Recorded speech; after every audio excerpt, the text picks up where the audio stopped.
மகிமை உண்டாவதாக. இந்த டிசம்பர் மாதம் முதல் நாளிலே கர்த்தருடைய சமூகத்தில் கூடி வர தேவன் நமக்கு உதவி செய்திருக்கிறார். இணைந்தவரை நாம் மகிமைப்படுத்தி பாட போகிறோம். தேவாதி தேவன் என் சொந்தமானார், என்ன ஆனந்தமே! மன்னாதி மன்னன் என்னை தேடி வந்தார், என்ன பேரின்பமே! சந்தோஷமே என் உள்ளத்தில் நதியாய் பாயுதே என்று சொல்லி நம்ம கிறிஸ்துவுக்குள் பெற்றிருக்கிற அந்த ஹல்லேலூயா சந்தோஷமான ஒரு புது வாழ்வுக்காக கர்த்தரை மகிமைப்படுத்தி பாடுவோம். தேவாதி தேவன் என் சொந்தமானார், என்ன ஆனந்தமே! மன்னாதி மன்னன் என்னை தேடி வந்தார், என்ன பேரின்பமே! தேவாதி தேவன் என் சொந்தமானார், என்ன ஆனந்தமே! மன்னாதி மன்னன் என்னை தேடி வந்தார், என்ன பேரின்பமே! சந்தோஷமே என் உள்ளத்தோ நதியாய் பாயுதே, சர்வ வல்லவர் என் இயேசுவே, என் வாழ்வின் சொந்தமே!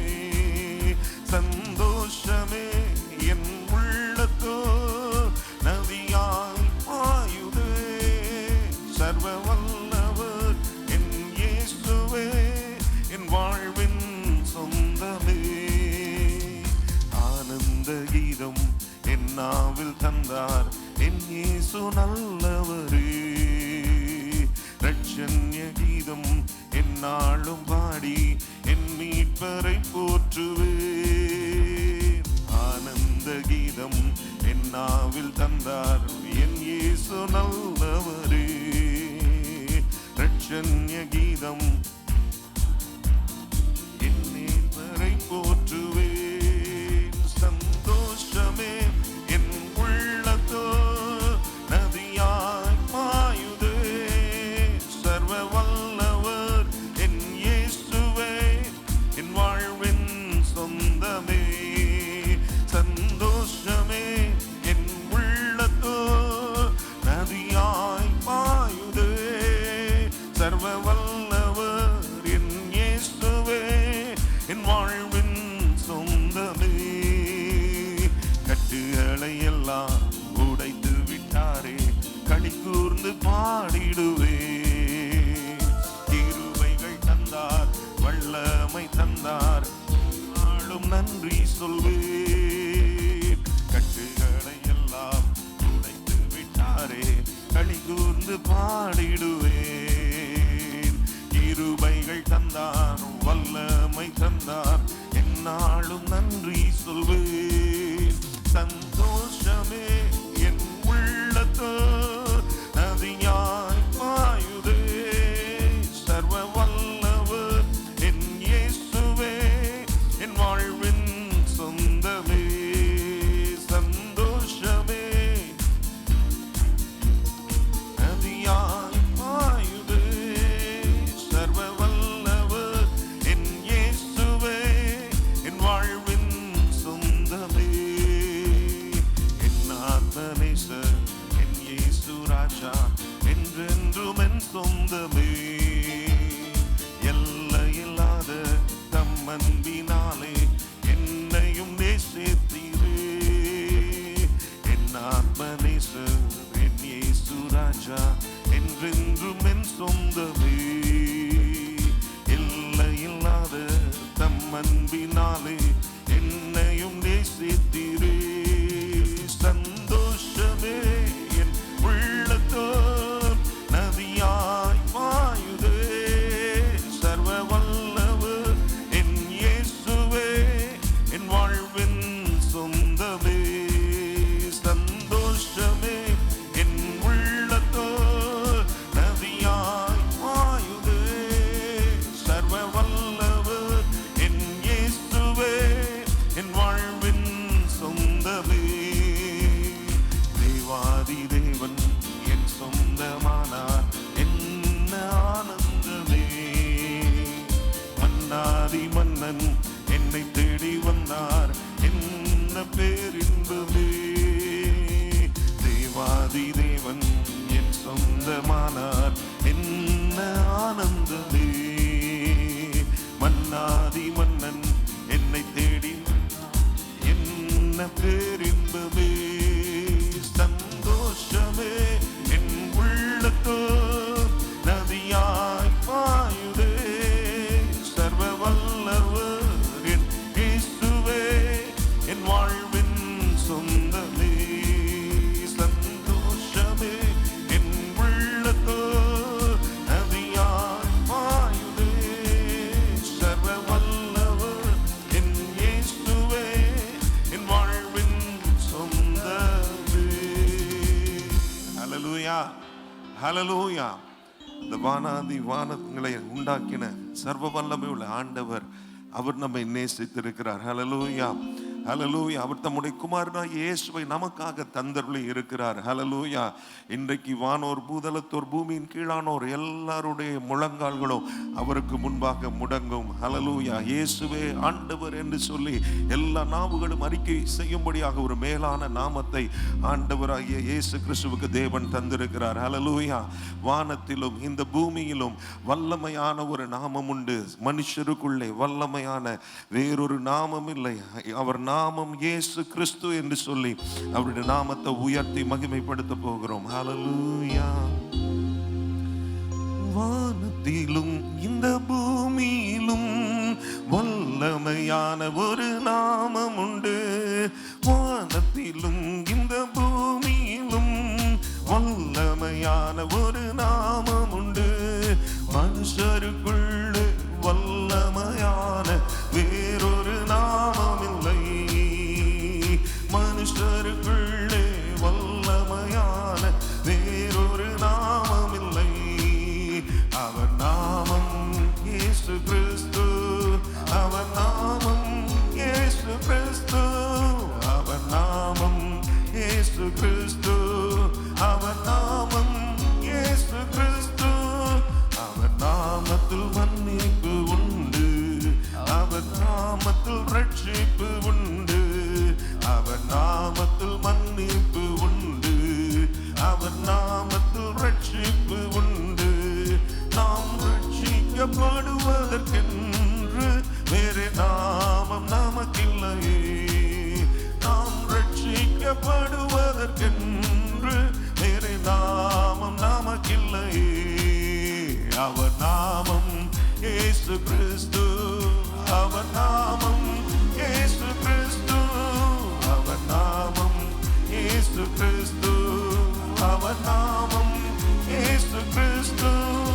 அவர் நாமத்தில் பேய்கள் ஓடும்.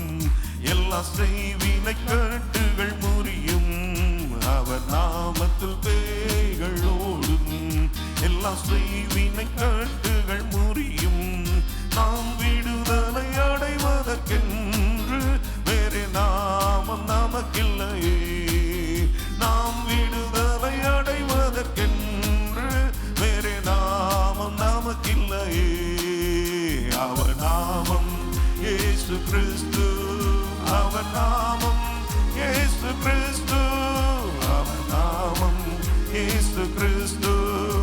அவர் நாமம் இயேசு கிறிஸ்து. அவர் நாமத்தில் ரட்சிப்பு உண்டு. அவர் நாமத்தில் உண்டு. அவர் நாமத்தில் அற்புதம் நடக்கும். தீமையானாலும் நன்மையாய் மாறும். நம் காரியம் வாய்ப்பதற்கென்று வேறு நாமம் நமக்கில்லையே. நம் காரியம் வாய்ப்பதற்கென்று வேறு நாமம் நமக்கில்லையே. அவர் நாமம் இயேசு கிறிஸ்து. அவர் நாமம் இயேசு கிறிஸ்து. அவர் நாமம் இயேசு கிறிஸ்து. அவர் நாமத்தில் பரிசுத்தம் உண்டு. நமக்கு நித்திய ஜீவனும் உண்டு. அவர் நாமத்தில் பரிசுத்தம் உண்டு. நித்திய ஜீவனும் உண்டு. நித்தம் அவரோடு வாழ்வதற்கென்று வேறு நாமம் நமக்கில்லையே. நித்தம் அவரோடு வாழ்வதற்கென்று வேறு நாமம் நமக்கில்லையே. அவர் நாமம் இயேசு கிறிஸ்து. அவர் நாமம் இயேசு கிறிஸ்து.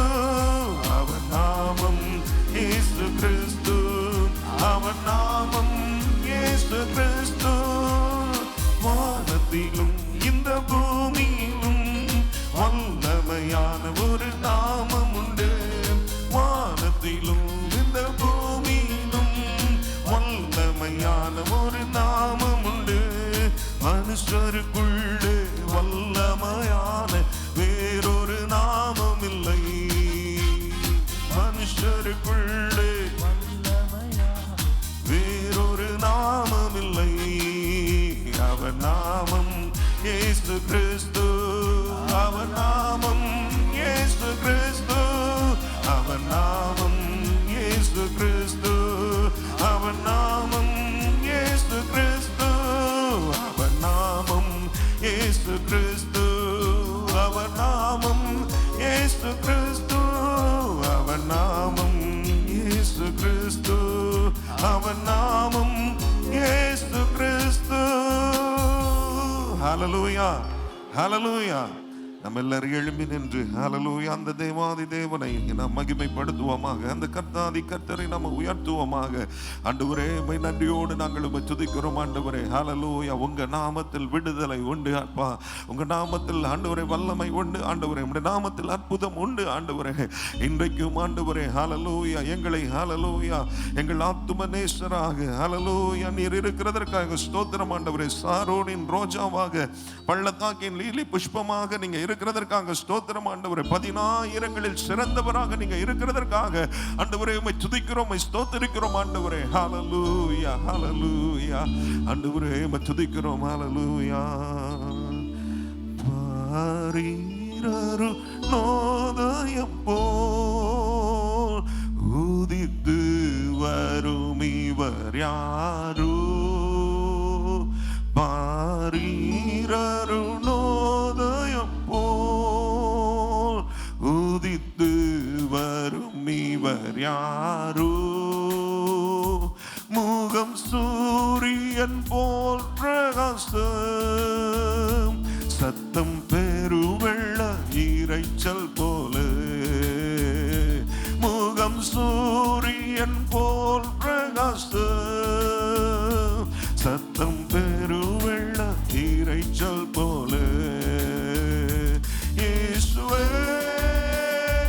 ஆத்மனேஸ்வரே, சாரோனின் ரோஜாவும் லீலி புஷ்பமுமா. 10,000ங்களில் சிறந்தோர், 10,000 சிறந்தோர்.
ஆட்டுக்குட்டியின் மணநாளிலே நாம் மகிழ்ந்து துதித்திடுவோம்.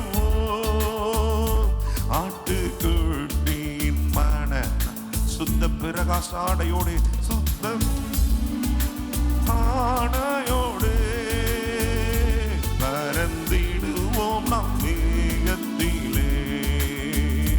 சுத்த பிரகாச ஆடையோடு பரந்திடுவோம் நம் மேகத்திலே. இயேசுவே ஆத்மனேஸ்வரே சாரோனின் ரோஜாவும் நீலி புஷ்பமுமா 14,000களில் சிறந்தோ 14,000களில் சிறந்தோர் 14,000களில் சிறந்தோ. ஹல்லேலூயா. அப்படியே நம்முடைய இருதயத்தின் ஆழத்திலிருந்து அந்த அன்பு நேசருக்கு நம் மகிமை செலுத்துவோமாக. ஹல்லேலூயா. மணவாளியே வா என்று கூப்பிடுகிற ஒரு இன்ப சத்தத்தை கேட்கும் பொழுது ஆண்டவருடைய சமூகத்திலே ஹல்லேலூயா அவரை முகமுகமாய் சந்திக்கிறதற்கு நம்மை ஆயத்தப்படுத்தி வருகிறவர் அவர்தானே. அதற்காக ஹல்லேலூயா நம்மை ரட்சித்த ஹல்லேலூயா தேவாதி தேவன் அவர்தானே. நம் வாழ்வடையும்படியாக ஹல்லேலூயா தன்னை ஒப்பு கொடுத்தவர் அவர்தானே. அந்த 14,000களில் சிறந்தவராய் இருந்தவர், பூரண அழகு நிறைந்தவராய் இருந்தவர், நமக்காக அந்த விண்ணுலகை விட்டு ஹல்லேலூயா இந்த மண்ணுலகிற்கு வந்தாரே. நம்மை மீட்கும் பொருளாக தன்னை தந்தாரே. நாம் பார்க்கும்போது விரும்பத்தக்க ரூபம் இல்லாதவராக கல்வாரி சிலுவையிலே நமக்காக தன்னை ஒப்பு கொடுத்தாரே. அந்த ஹல்லேலூயா அன்பு நேசரை நாம் உயர்த்துவோமாக. அந்த ஹல்லேலூயா ஹல்லேலூயா அந்த ராஜாதி ராஜாவை மகிமைப்படுத்துவோமாக. அவருடைய நாமம் ஹல்லேலூயா அவருடைய நாமத்தை நாம் உயர்த்தி மகிமைப்படுத்துவோமாக. ஹல்லேலூயா ஹல்லேலூயா. பாதை காட்டிடவே பூவில் வந்தீரே, சிலுவை சுமந்தவரை நாடி வந்தேனே. சாவை வென்றவரே, உயிர் தெழுந்தவரே, உந்தன் நாமம் உயர்த்துவே.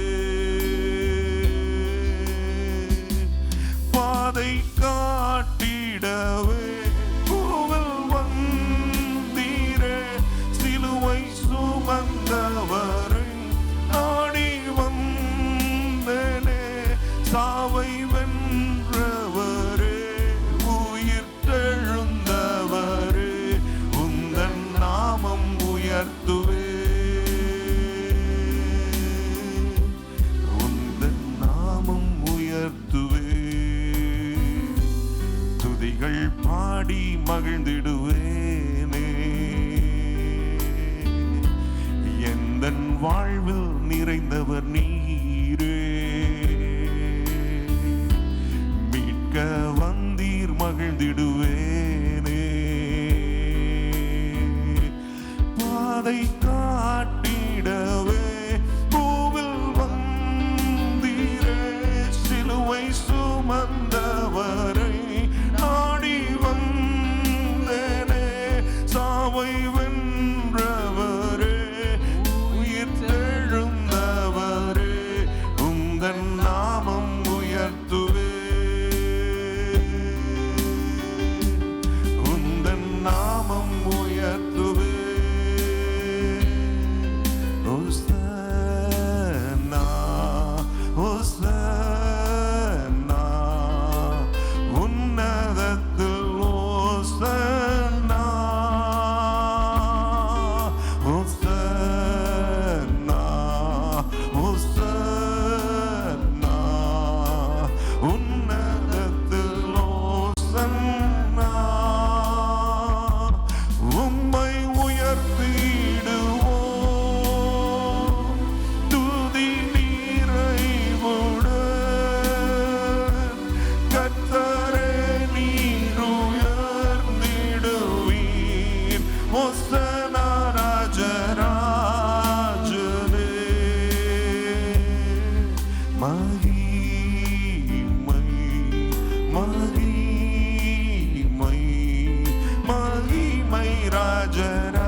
என்னோடு சேர்ந்து சொல்லுவோம்.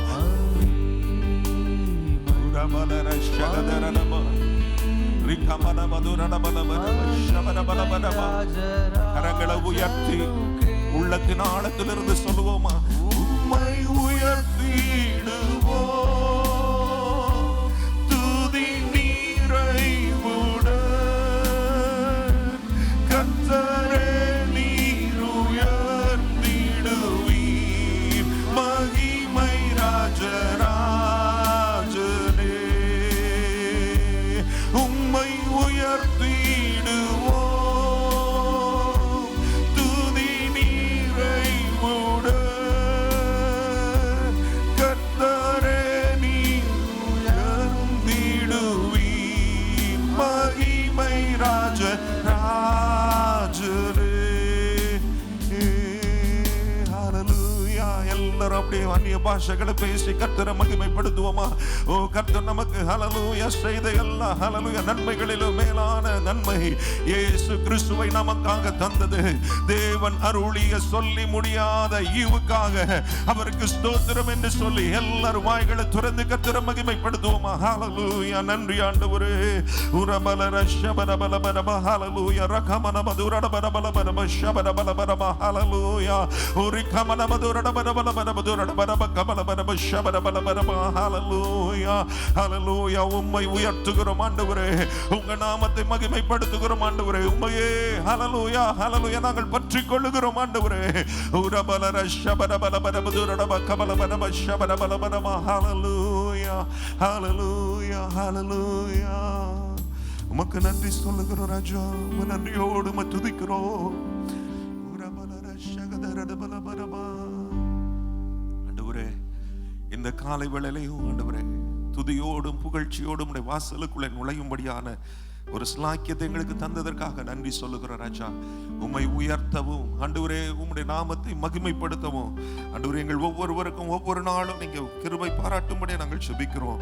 உங்க சித்தம் ஆண்டவரே பரமண்டலங்களிலே செய்யப்படுவது போல ஆண்டவரே இந்த பூமியிலும் ஆண்டவரே செய்யப்படுவதாக ஆண்டவரே உங்க நாமம் எங்கள் மூலமா இன்னும் மகிமைப்படுவதாக தாழ்த்தி ஒப்பு கொடுக்கிறோம். ஆசீர்வதியும் இயேசுவின் மூலம் கேட்கிறோம் ஜீவனுள்ள நல்ல பிதாவே. ஆமென் ஆமென். கர்த்தருடைய நாமம் மகிமைப்படுவதாக. இந்த காலை ஆராதனைக்கு வந்த இவங்க எல்லாரையுமே இயேசு கிறிஸ்துவின் நாமத்தில் உங்களை அன்போடு வரவேற்கிறோம். ஆண்டுடைய அளவற்ற கிருபையினாலே இந்த ஆண்டினுடைய 11 மாதம் நம்மை நடத்தி 12வது மாதத்தையும் காண செய்த தேவனுக்கு நாம் ஆண்டவருக்கு நன்றி சொல்வோமாக. குறிப்பாக 12வது மாதம் இயேசு கிறிஸ்துவனுடைய பிறப்பின் பண்டிகை கொண்டாடும் நாள். உலகமெல்லாம் முதல் வருகையை கொண்டாடுகிற நாட்களிலே இயேசுவின் 2ஆம் வருகை நினைத்து அவருடைய நாமத்திற்கு மகிமை செலுத்துவோமாக. ஆமென் அல்லேலூயா. இயேசு பிறந்த பொழுது தேவதூதர்கள் பாடினார்கள், உன்னதத்திற்கிற தேவனுக்கு மகிமை, பூமியிலே சமாதானம், மனுஷர் மேல் பிரியம் உண்டாவதாக என்று அவர்கள் பாடினார்கள்.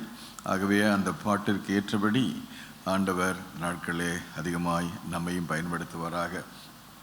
இந்த நாளிலேயும் இந்த டிசம்பர் மாதம் 1ஆம் தேதியிலே ஆண்டவருடைய பிறப்பின் நாளை முன்னே வைத்து ஆண்டவர் தந்த வார்த்தையை நாம் பார்க்கும் பொழுது 2ஆம் புஸ்தகம் 24:17 அவரை காண்பேன் இப்பொழுது அல்ல, அவரை தரிசிப்பேன் சமீபமாக அல்ல, ஒரு நட்சத்திரம் யாக்கோபிலிருந்து உதிக்கும், ஒரு செங்கோல் இஸ்ரவேலிருந்து எழும்பும், அது மோவாபின் எல்லைகளை நோக்கி அது சேத்து எல்லாம் நிர்மூலமாக்கும்.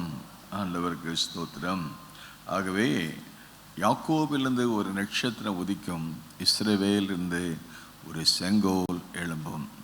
பிள்ளையாம் தீர்க்கதரிசி இயேசு கிறிஸ்து பிறப்பதற்கு பல 1000 ஆண்டுகளுக்கு முன்பதாக அவருடைய வருகை எப்படி இருக்கும், முதலாவது வருகை அல்லது பிறப்பு எப்படி இருக்கும் என்று சொல்லி தீர்க்க தரிசன வார்த்தைகளை இங்கே சொல்லி இருப்பதை நாம் பார்க்கலாம். ஆதியாகம புஸ்தகத்திலே அவருடைய பிறப்பை பற்றி சொல்லப்பட்டிருக்கிறது.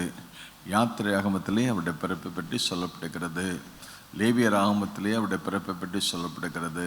8ஆம் புஸ்தகம் ஒவ்வொரு புத்தகத்திலையும் அவர் யார், எப்படிப்பட்டவர் என்பதை குறித்து ஒவ்வொரு புத்தகத்திலையும் வாசித்து பார்க்கலாம்.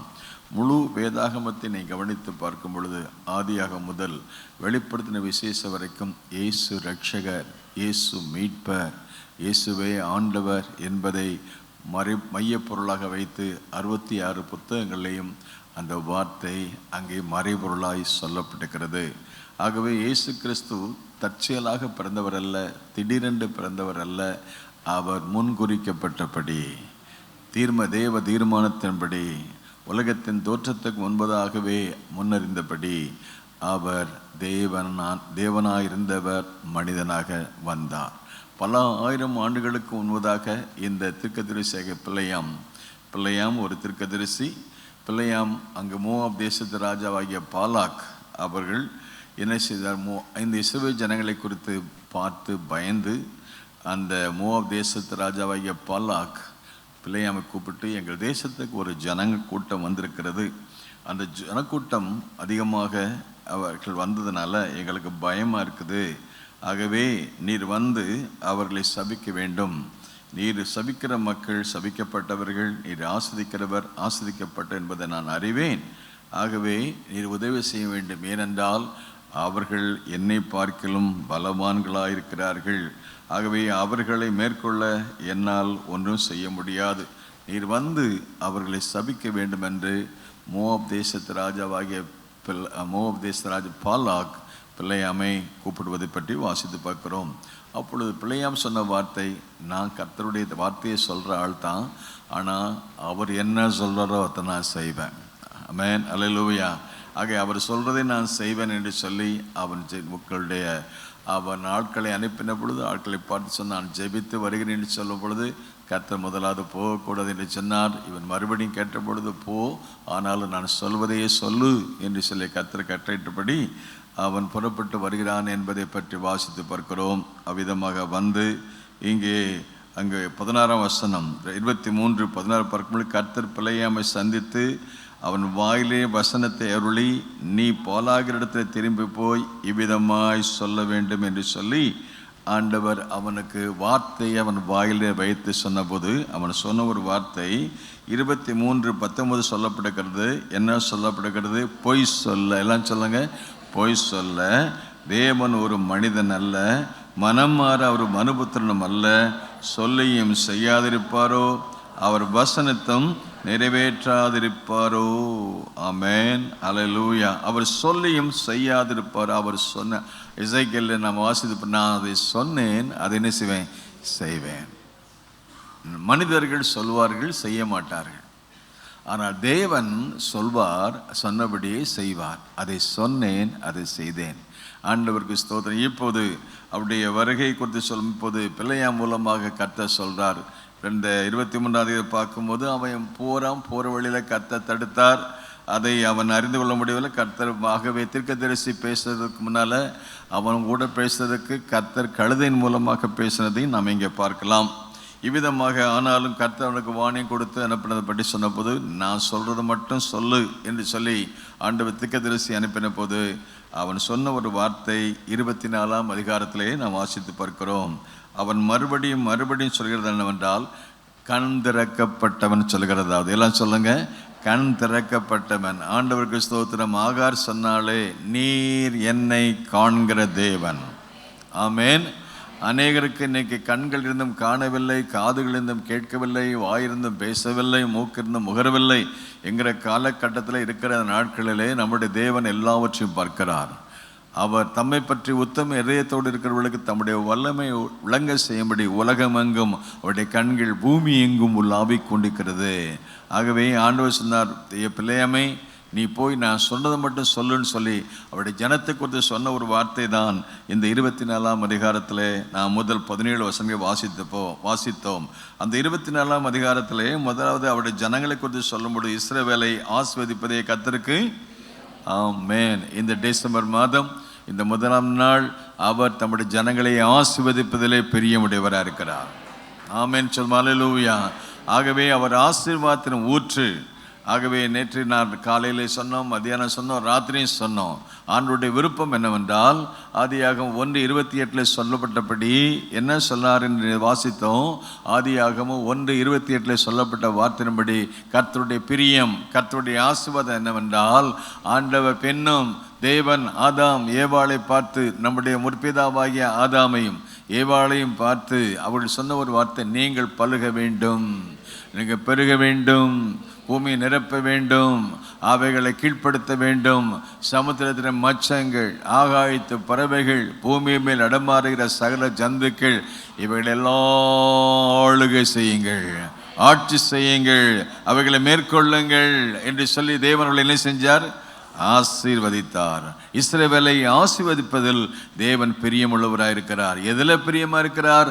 நாம் வளர்றதில் பிரியமா இருக்கிறார், நாம் பெருகுவதில் பிரியமா இருக்கிறார், இந்த பூமியில் நாம் நிரம்பி இருப்பதிலே பிரியமா இருக்கிறார், இந்த பூமியில் உள்ள மச்சங்களையும் ஆகாயத்த பறவைகளை நடமாடுகிற ஜீவ ஜந்துக்களையும் மேற்கொள்வதற்குரியதான அந்த அதிகாரத்தையும் கொடுத்து அவர் நம்மை ஆசீர்வதிக்கிறார். ஆமென் சொல்லுமா? அல்லேலூயா. 2 வாரத்துக்கு முன்னே ஒரு பாஸ்டர் கேரளாந்து வந்திருந்தா சொன்னார் தெரியுமா, ஒரு பெரிய யானையாக இருந்தாலும் அந்த மனுஷன் ஒரு சாதாரண ஆள் தான், அவன் சின்ன ஆள் தான், அந்த சின்ன ஆள் அவன் தண்ணி போடுற ஆள் தான். அவன் தண்ணி போடுற ஆள் எப்படி சொல்கிறான்? யானையை பார்த்து அவன் என்ன ஒரு சின்ன குச்சி அந்த காலில் வச்சுட்டு, நீ என்ன செய்யக்கூடாது யானை, நீ எங்கேயும் போயிடக்கூடாது, நான் தண்ணி போட்டு வரேன்ட்டு போயிட்டு வர்றான்.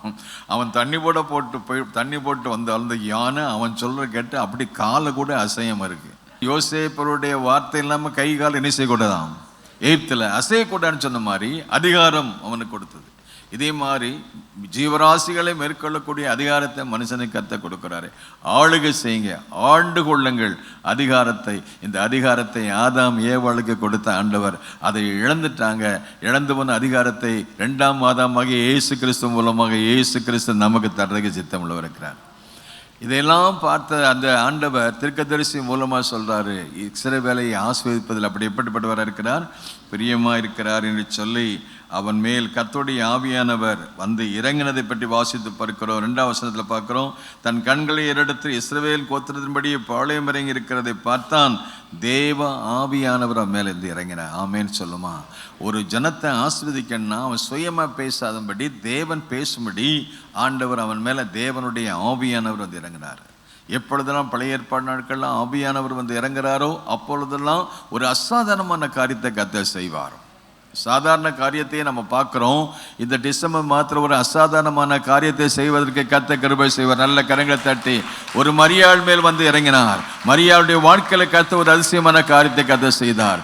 பழைய ஏற்பாட்டில் யோசேப்பை வந்து இறங்கினார். அந்த யோசேப்பு தேவ ஆவியை பெற்ற மனுஷனை போல வேறொருவன் இல்லை என்று சொல்லி அங்கே பார்வோன் சொல்வதை பற்றி வாசித்து பார்க்கிறோம். இந்த நாட்களில் ஆவியானவர் நம்ம பலமாய் வந்து இறங்க, நம்முடைய கண்களை திறக்க, நம்முடைய இருதயத்தை திறக்க, செவிகளை திறக்க, நம்முடைய வாயை திறக்க, நம்முடைய வாழ்க்கையை திறக்க கர்த்தர் நமக்கு அவருடைய ஆவியானவரை அருளுவாராக. பிள்ளையாம் மேல அவன் ஜனத்தை ஆஸ்வதிக்கிறதுக்கு அந்த ஆவியானவர் வந்து அவன் மேலே இறங்குறாரு. அந்த ஆவியானவர் மட்டும் இறங்கினது மட்டும் அல்லாமல் அவன் சொல்லுகிறான், 4ஆம் வசனம், தேவன் அருளும் வார்த்தைகளை நான் கேட்டு சர்வருடைய தரிசனத்தை கண்டு நான் தாழ விழும்போது கண் திறக்கப்பட்டவன் சொல்லுகிறதாவது. ஆமென் அல்லேலூயா. நான் குருட்டுத்தனமா நான் சொல்லலை, நான் காணாததை நான் போய் சொல்லலை, கண்டதை நாங்கள் கண்டதும் நாங்கள் நோக்கி பார்த்ததும் எங்கள் கைகளினால் தொட்டதுமா இருக்கிற அந்த ஜீவ வார்த்தையை குறித்து நான் உங்களுக்கு சாட்சி கொடுக்கிறோம் என்று அந்த 1 யோவானில் வாசிக்கிற மாதிரி நாங்கள் கண்டது, நாங்கள் கேட்டது, நாங்கள் நோக்கி பார்த்தது, கைகளினால் தொட்டதுமா இருக்கிற ஜீவ வார்த்தை என்று சொன்னாரே. இதே போல் பிள்ளையான் வந்து சும்மா வந்து சொல்லலை, நான் ஏதோ காசு கொடுப்பாங்கன்னு சொல்லி அதுக்காக நான் சொல்ல வரலை.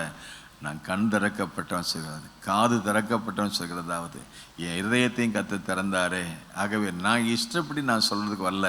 பாலாக்கு நினச்சான் என்னை பணத்தை கொடுத்து இந்த ஜனத்தை சபின்னு சொன்னான், ஆனால் என்னால் சபிக்க முடியாது. தேவன் ஆஸ்வதிக்கிற ஜனத்தை நான் எப்படி சபிக்க முடியும்? நல்ல கரங்களை தட்டி கர்த்தர் உன்னை ஆஸ்வதிக்கணும் சித்தம் கொண்டிருக்கிறார். உலகமே ஊரே எதிர்த்து வந்தாலும் கர்த்தர் நம்ம கூட இருந்து கர்த்தர் நமக்கு ஜெயத்தை கொடு. இஸ்ரவேலை ஆசீர்வதிப்பதில் அவர் பிரியம். God is pleasing to bless us. நம்மை ஆசீர்வதிக்கல பிரியமா இருக்கிறார். அவருக்கு பிரியம். நாம் வளர்வதில், நாம் பெருகுவதில், பூமியை நிரப்புவதில், ஆளுகை செய்வதில் அவர் பிரியமுள்ள தேவனா இருக்கிறார். கண் திறக்கப்பட்டவன்னு சொல்கிறதாவது. அப்புறம் சொல்லிட்டு அவங்க வீட்டை பற்றி சொல்றாரு, அவங்க இருந்த குடியிருந்த இடத்தை பற்றி சொல்றாரு. 5ஆம் வசனம் பாருங்க, யாக்கோபே உன் கூடாரங்களும் இஸ்ரவேலே உன் வாசல்கள் எவ்வளவு அழகானவைகள். இந்த யாக்கோபை பற்றி சொல்லும்போது யாக்கோபை யாக்கோபை பற்றி தான் நம்ம பார்க்க போகிறோம் அன்னைக்கு. ஆகவே யாக்கோபே உன் கூடாரங்கள் தங்கியிருந்த இடம், அந்த 12 கோத்திரம், 12 கோத்திரத்தை அவர்கள் யாக்கோபுடைய பிள்ளைகள் 12 கோத்திரம். அவங்க எப்படி குடியிருந்தாங்கன்னா, ஆசரிப்பு கூடாரத்தை சுற்றிலும் 12 கோத்திரங்கள் இருந்துச்சு. அங்கே வலது பக்கம், இடது பக்கம், தெற்க, கிழக்க, வடக்க, மேற்கன்னு சொல்லி 4 திசைகள்லையும் 3 கூடாரங்கள் போட்டு அவர்கள் அந்த தேவன் தங்கியிருந்த ஆசரிப்பு கூட சுற்றில் இருந்த கிழக்க ஒரு 3 கோத்திரம், மேற்க ஒரு 3 கோத்திரம், வடக்க, தெற்க அவங்க ஆலயத்தின் எல்லையை ஒட்டி, அதாவது பொதுவாக சொல்வார்கள், என்ன சொல்றாங்க, ஆலய மணி ஓசை கேட்கும் தூரத்தில் உங்கள் வீடு இருக்கணும்வாங்க. ஆமென் சொல்லுமா, அல்லேலூயா. ஆலய மணி ஓசை கேட்கும் தூரத்தில் தான் உங்கள் வீடு குடியிருப்பு இருக்கணும் அப்படின்னு சொல்லுவாங்க. என்று கேட்டால் ஆலயத்தில் போய் தொழுகைக்காக, ஆராதனைக்காக ஆண்டவருடைய நாமை இப்படி யாக்கோபை பற்றி சொல்லும்போது ஆஸ்வதிக்கிறதுல, யாக்கோபை உன் கூடாரங்கள் எவ்வளவு அழகாக இருக்கிறது. அந்த கூடாரத்தில் கர்த்தர் வந்து வாசம் பண்ணால் அந்த கூடாரம் அழகானது. அது எதற்கு அந்த கூடாரங்கள் அழகாக இருக்குன்னு சொன்னால், அது மையமாக தேவ பிரசன்னத்தை மையமாக வைத்து அவர்கள் 4 திசைகளும் குடியிருந்தபடினால அந்த கூடாரம் அழகாக இருந்தது. நம்ம வீட்டுக்கு அலங்காரம், நாம் இருக்கிறது நம்முடைய வீட்டுக்கு அலங்காரம். வீட்டை கட்டுறோம், வீட்டில் ஆளே இல்லாமல் பூட்டி போட்டு அந்த வீட்டுக்கு அலங்காரமாக இருக்குமா? தமிழில் சொல்லுவோம், ஆக்கம் கெட்டவங்கம்பாங்க. வீட்டில் இல்லைன்னா ஆக்கமே இல்லை. ஆக்கம்னா செல்வம் இல்லை, ஆள் இல்லை, ஆக்கம் இல்லை, செல்வம் இல்லை. ஆனால் அதே மாதிரி வீட்டை திறந்து வீட்டுக்குள்ளே கட்டப்பட்ட வீட்டுக்குள்ளே ஆட்கள் வாசம் பண்ணால் அந்த வீட்டுக்கு ஒரு க்ளோரி, ஒரு மகிமை, ஒரு பிரசன்னம் இருக்கும். ஆமென் சொல்லுமா, அல்லேலூயா. ஆகவே இந்த 12 கோத்திரங்கள், 4 திசை இருக்கிற கோத்திரங்கள், ஒவ்வொரு பக்கத்திலையும் 3 கோத்திரங்கள் குடியிருந்த பொழுது அவர்கள் எப்படி எதை மையமாக வைத்து அந்த வீட்டை கட்டினால் தேவனுடைய பிரசன்னத்தை குறித்து. ஆமென். அவருடைய பிரசன்னம் அவங்க வாழ்க்கையை விட்டு விலகாமல் இருக்கிறதுக்கு அவர்கள் தொடர்பு தேவனோடு, தேவனுடைய சபையோடு தொடர்பு வச்சிருந்தாங்க. ஆமென் சொல்லுமா. இந்த நாட்கள் நம்ம ஆசீர்வாதம் வளர, பெருக, பூமியை நிரப்ப, நாம் ஆசீர்வாதம் இருக்க தேவனோடும் தேவனுடைய சபையோடும் தேவ பிரசன்னத்தோடும். ஆமென் சொல்லுமா, அல்லேலூயா. இதை பார்த்தோன்னே பிள்ளைய அப்படியே கண்ணு திறக்கப்பட்டுச்சு. அவன் சொல்றான், கண் திறக்கப்பட்டவன்னு சொல்கிறதாவது தேவனுடைய ஆவியானவர் என் மேலே வந்து இறங்கினால நானா சொல்லலை, ஆவியானவர் சொல்கிறதாவது. ஆவியானவர் சொல்கிறது காதுள்ளவன் கேட்க கடவன் என்று சொல்லி, கண் திறக்கப்பட்டவன் சொல்கிறதாவது, யாக்கோபே உன் கூடாரங்கள் எவ்வளவு அழகாக இருக்கு. நாம் தங்கியிருக்கிற வீடு, நாம் இருதயமாகிய வீடு, தேவனுடைய சபையாக வீடு எவ்வளவு அழகாக இருக்குது. அது எப்போ அழகாக இருக்கும்? இந்த இயேசு நம்ம வாழ்க்கையில் வரும்போது. நம்ம வாழ்க்கையில் இயேசு நம்ம இதயமாக வீட்டுக்கு வரும்போது நம்ம இதயத்துக்கு ஒரு அழகு. நம்முடைய இல்லமாகிய வீட்டுக்கு இயேசு வரும்போது, இயேசு இந்த வீட்டிலே இருக்கிறார். இயேசு எந்த வீட்டில் இருக்கிறாரோ அந்த வீட்டுக்கு ஒரு அழகு உண்டு, ஒரு ஆக்கம் உண்டு, ஒரு அலங்காரம் உண்டு, ஒரு ஆசீர்வாதம் உண்டு. ஆமென். கரங்களை தட்டி கத்த, ஆண்டவர் எங்கள் வீட்டுக்கு நீங்கள் இருக்கணும். இருதயமாகி வீட்டில் இருங்க, இல்லமாகி வீட்டில் இருங்க, எங்கள் சபையாகி வீட்டில் இருங்க. தேவ சபையிலே தேவன் எழுந்திருக்கிறார். அவர் 7 பொன் குத்து விளக்கின் மத்தியில் உலாவுகிற தேவன். ஆமென் சொல்லுமா. ஆமென். அல்லேலூயா. யாக்கோபே உன் கூடாரங்கள், இஸ்ரவேலே உன் நீங்கள் வாசம் பண்ணுற அந்த வாசமான இடம். வீடு கட்டினாலும் அந்த வீட்டுக்குள்ளே நீங்கள் இருக்கிறீங்களே, வாசம் பண்ணுறீங்களே, உங்களுக்குள்ளே நான் வாசம் பண்ணுறேன். அந்த உங்களுக்குள்ள வாசம் பண்ணால் நீங்கள் வாசம் பண்ணுற வீடும் அது வாசமாக இருக்கும். வாசத்தில் எவ்வளவு அழகானவைகள். ஆகவே இன்னும் அவைகளை பற்றி சொல்லப்படுகிறது. அவைகள் என்ன செய்யுங்க? பரவி போகிற ஆறுகளை போல. அல்லேலூயா சொல்லுமா. ஆறுகள் பரவி போகணும். ஆமேன்னு சொல்லுமா. ஆறு ஒரு சின்ன ஒரு கோட்டில் போகிறத விட தாமிரபரணி தண்ணி நல்ல வெள்ளம் வரும்போது, அணையை திறந்த போது அது பரவி பாயும். ஒரு ஆற்றுடைய நோக்கம் அது பரவணும், அது பெருகணும். அப்படி டேமில் தண்ணி திறந்து விட்டோன்னே தாமிரம் வரும்போது பல ஆயிரக்கணக்கான வயல்கள் பயனடைகிறது. அதனால் அந்த வயலில் விளைச்சல் வரும்போது நமக்கு ஒரு ஆசீர்வாதம். நாம் சாப்பிடுவதற்கும் மிருக ஜீவன்கள் ஜீவராசிகள் வாழ்வதற்கும் அது ஆசீர்வாதமாக இருக்க மாதிரி அவைகள் பரவி போகிற ஆறுகளைப் போல இருக்கும். ஆண்டவர் நம்ம வாழ்க்கையில் வரும்போது நம்முடைய வாழ்க்கையை பரவி போகும் ஆறுகளைப் போல மாற பண்ணுவார். ஆமென் சொல்லும். அல்லேலூயா. குறுகி போகும் ஆறுகளே அல்ல, பரவி பாயும் ஆறு. நல்ல கரங்களை தட்டி எங்கள் வாழ்க்கையில் நீங்கள் வரும்போது பரவி பாயும் ஆறுகளைப் போலவும், நதியோரத்தில் நாட்டின தோட்டத்தை போலவும், கர்த்தர் நாட்டின சந்தன மரத்தை போலவும், தண்ணீரறி உள்ள கேதுரு விருட்சங்களைப் போலவும் இருக்கிறது. அல்லேலூயா சொல்லுமா. ஆகவே பரவி பாயும் ஆறு.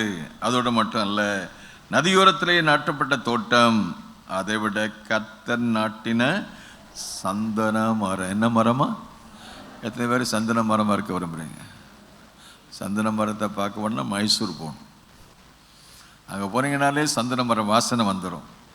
நாம எல்லாம் அங்கே போக வேண்டாம். மைசூர் சாண்டல் சோப் இருக்குல்ல, மைசூர் சாண்டல். சாண்டல்னா என்னது? சந்தனம் தானே. அந்த மரத்தை நமக்கு அரசாங்கம் நம்ம வீட்டில் வைக்க அனுமதி கொடுக்காது, ஏன்னா அது விலை கூடினது. ஆனால் மைசூருக்கு போனால், மைசூரில் ஒரு கார்டன் இருக்குது. என்ன கார்டன்? பிருந்தா,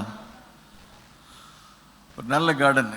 அங்கே போய் பாருங்கள். நாங்கள்லாம் ஒரு ஆண்கள் இயக்கத்துலேருந்து போயிட்டு வந்தோம். அங்கே போன உடனே அந்த ஸ்மெல் அப்படியே இருக்கும். ப்ளஸ் அண்ட் நேச்சுரல் ஒரு அரோமா, சுகந்த வாசனை, இயற்கையில் அந்த சந்தன மரம். அந்த மரம் அது தூரத்தில் இருக்கும்போதே அந்த பக்கத்தில் போனோடனே அப்படி நல்ல ஒரு ப்ளசன்ட் அரோமா, சுகந்த வாசனை. அது மட்டும் இல்லை, அந்த மரத்தினுடைய ஒவ்வொரு பகுதி, அது குச்சியை கூட அதை சேர்த்து வைப்பாங்க. அது கிளைகளையும் வெட்டி தனியாக வச்சுருப்பாங்க.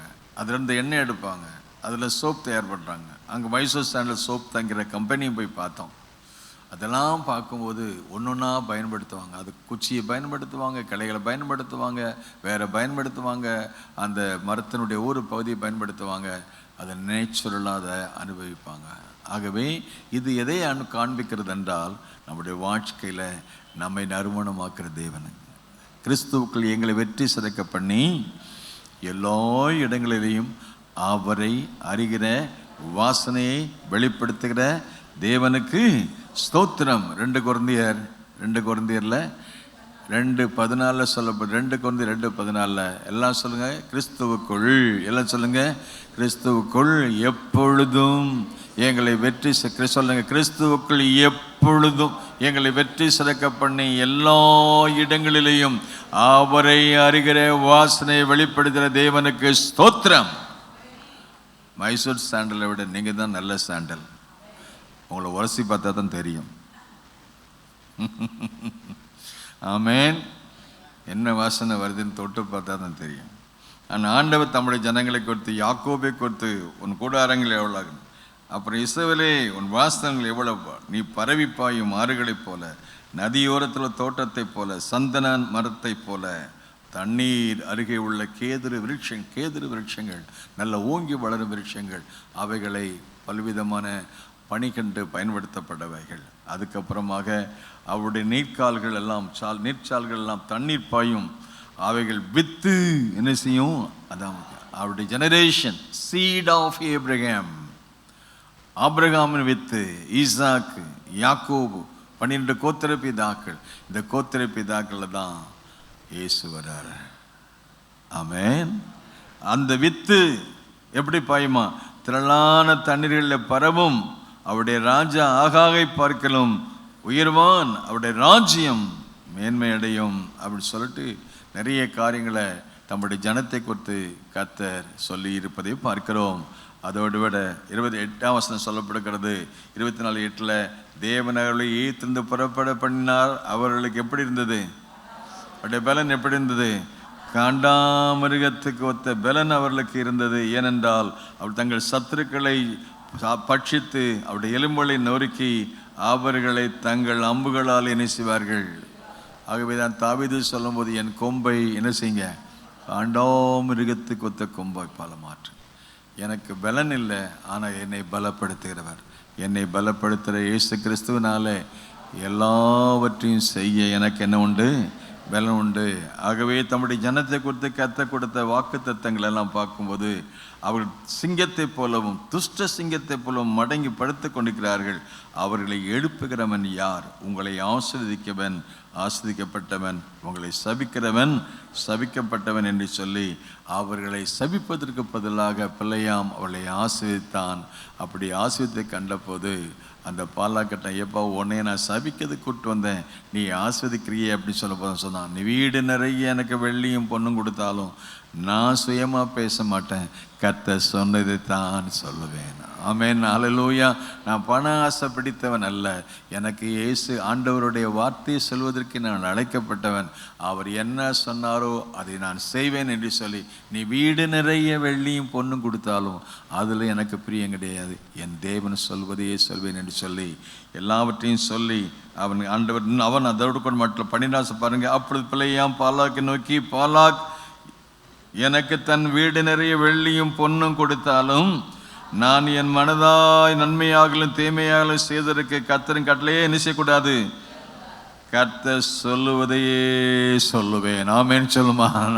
அவர் சொல்றார், தேவன் பொய் சொல்ல ஒரு மனிதன் அல்ல, மனமாற ஒரு மனுபுத்திரன் சொல்லியும் செய்யாதிருப்பாரோ, வசனத்தை நிறைவேற்றாதர் என்று சொல்லி அதற்கப்புறமாக சொன்ன வார்த்தை 16ஆம் வசனம் பாருங்க. தேவன் அருளும் வார்த்தைகளை நான் கேட்டு உன்னதமானவர் அளித்த அறிவை அறிந்து சர்வ வல்லவருடைய தரிசனத்தை கண்டு தாழ விழும்போது கண் திறக்கப்பட்டவன், மறுபடியும் கண் திறக்கப்பட்டவன் சொல்கிறதாவது. ஒரு காரியத்தை 2 இடம் 3 இடம் சொல்லும்போது மெய்யாகவே மெய்யாகவே நிச்சயமாகவே நிச்சயமாகவே என்றால் அது அழுத்தம் கொடுக்கப்படுகிறது, அது நிச்சயமாய் வரும். ஆமென் சொல்லுமா. ஒரு முறை சொல்லுவதை இருமுறை சொல்லும்போது அது நிச்சயம் மெய்யாகவே மெய்யாகவே நான் உனக்கு சொல்கிறேன், நிச்சயமாகவே நிச்சயமாக சொல்கிறேன். என்ன சொல்கிறேன் என்றால், அவரை நான் காண்பேன் இப்பொழுது அல்ல. அல்லேலூயா சொல்லுமா. அவரை நான் காண்பேன் இப்பொழுது அல்ல, அவரை நான் தரிசிப்பேன் சமீபமாக அல்ல, ஒரு நட்சத்திரம். ஆமென் சொல்லுமா. எத்தனையோ காரியத்தை சொல்லிட்டு கடைசியாக சொல்ல வராரு, ஒரு நட்சத்திரம். அந்த நட்சத்திரம் வழிகாட்டும் நட்சத்திரம், அந்த நட்சத்திரம் பிரகாசிக்கிற நட்சத்திரம். நம்முடைய வாழ்க்கையை உலகத்திலே வந்து எந்த மனுஷனையும் பிரகாசிக்கிற ஒளியே அந்த மையான ஒளி. இயேசுவே அந்த நட்சத்திரம். ஆமென் சொல்லுமா. இயேசுவே அந்த ஒளி, அவருடைய வசனமே அந்த ஒளி. உம்முடைய வசனம் என் கால்களுக்கு தீபம், அது என் பாதைக்கு வெளிச்சம். ஆகவே யோவானை பற்றி சொல்லும்போது 5:35 வாசித்து பார்த்திருக்கிறோம், அவன் எரிந்து பிரகாசிக்கிற விளக்காய் காணப்பட்டான். ஆகவே யாக்கோபிலிருந்து ஒரு நட்சத்திரம் உதிக்கும்.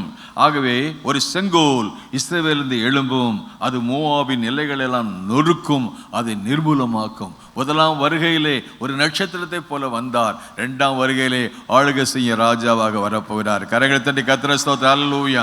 ஆகவே முதல் வருகையை கொண்டாடுகிற நாம், அவரே யாக்கோபிலிருந்து தோன்ற நட்சத்திரம், அவரே இஸ்ரவேலை ஆளக்கூடிய ராஜா, செங்கோல், ஆளுகை செய்கிறவர். அன்றோடு நாம் மையப்படுவது பல 1000 ஆண்டுகளுக்கு முன்பதாக பிள்ளையாம் வாழ்ந்த காலம். அந்த காலத்திலே கர்த்தருடைய ஆவியானவர் அவன் மேல் இறங்கினால கண் திறக்கப்பட்டவன் சொல்கிறதாவது, அன்றைக்கு ஆபிரகாமை அழைத்து ஆசீர்வதித்தவர், உனக்குள் பூமியின் வம்சம் எல்லாம் ஆஸ்வதிக்கப்படும், வானத்து நட்சத்திரங்களை எண்ணக்கூடுமோ எண்ணக்கூடாதபடி அவைகளைப் போல உன்னை பெருக பண்ணி சொன்னவர். ஆபிரகாம், ஈசாக்கு, யாக்கோபு 12 கோத்திரம், யூதா கோத்திரம், இப்போதும் யாக்கோபில் ஒரு நட்சத்திரம் உதிக்கும். அப்புறம் இஸ்ரவேலில் ஒரு செங்கோல் எழும்பும். ஆகவே அந்த செங்கோல் அது ஆளுகை செய்யக்கூடிய செங்கோலாக மாறும் என்று சொன்னார். ஆண்டவருக்கு ஸ்தோத்திரம். அந்த நட்சத்திரத்தை குறித்து சொல்லும்போது புதிய ஏற்பாட்டிலே மத்தேயு 2ஆம் அதிகாரத்தில் சாஸ்திரிகள் கண்டார்கள், அது நட்சத்திரம் அவருடைய வாழ்க்கையை பிரகாசிப்பித்தது, சரியாக வழிநடத்தியது. இதே போல நம்மையும் சரியாக வழிநடத்த நட்சத்திரமாக இயேசு, விடுவெள்ளி நட்சத்திரமாக இயேசு, அருணோதயமான இயேசு நம்மை நடத்துவார். கர்த்தர் நம்மை ஆசீர்வதிப்பார். இந்த கிறிஸ்மஸ் புது வருஷம் நமக்கு ஆசீர்வாதமாக இருக்க ஜெபிப்போம். இப்பொழுது எல்லாரும் கர்த்தருக்கு ஸ்தோத்திரம் சொல்லுவோம். ஆண்டவரே, யாக்கோபிலிருந்து ஒரு நட்சத்திரம் உதிக்கும், இஸ்ரவேலிருந்து ஒரு செங்கோல் எழும்பும். ஆண்டவரே, எங்கள் மூலமாக நீ செயல்பட எங்களை அர்ப்பணிக்கிறோம் என்று சொல்லி ஆண்டவருக்கு நம்மை அர்ப்பணிப்போம். நாங்கள் உம்மை விட்டு விலகினாலும் நீர் எங்களை விலகாது, எங்களை தொடர்ந்து எங்களை சந்திப்பதற்கு, எங்களை புதுப்பிப்பதற்கு, உயிர்ப்பிப்பதற்கு பரவி பாயும் ஆறுகளைப் போல, சந்தன மர தோட்டத்தைப் போல எங்களை ஆக்குவதிலே அக்கறை உள்ளவராக இருப்பதற்காக யாக்கோபே, உன் கூடாரங்களும் சிறுவேலே உன் வாசஸ்தலங்களும் எவ்வளவு அழகாக இருக்கின்றன. எங்கள் மேலே அன்பு வச்சு இறக்கம் வச்சு எங்களையும் குடும்பத்தையும் பாதுகாத்து 12ஆவது மாதத்தையும் பார்க்க செய்தவுக்காக நன்றி சொல்கிறோம். இந்த மாதம் முழு கிருபை சொல்லுவதாக கிறிஸ்மஸ் நாட்கள் சுகவீனமாய் பலவீனமாக இருக்கிற மக்களுக்காக ஜெபிக்கிறோம். மரணத்தின் பாதையில் போன மக்களுக்காக ஜெபிக்கிறோம். ஆறுதல் செய்யுங்க, நல்ல சுகபலை தாங்க. இந்த வெதர் சூழ்நிலை, மழை காலத்தில் எந்த கஷ்டம் வராமல் கர்த்தர் காப்பீராக கிருபை கொடுப்பதாக. எங்கள் கொம்பை காண்டாமிருகத்துக்கு ஒத்த கொம்பை போல மாற்றுங்க. நாங்கள் பலுகணும், பெருகணும், பூமி நிரப்பணும், ஆளுகை செய்யணும், அதிகாரத்தை தந்த ஆண்டவரை பயன்படுத்தார். இயேசு நாம் ஜெபிக்கிறோம் பிதாவே.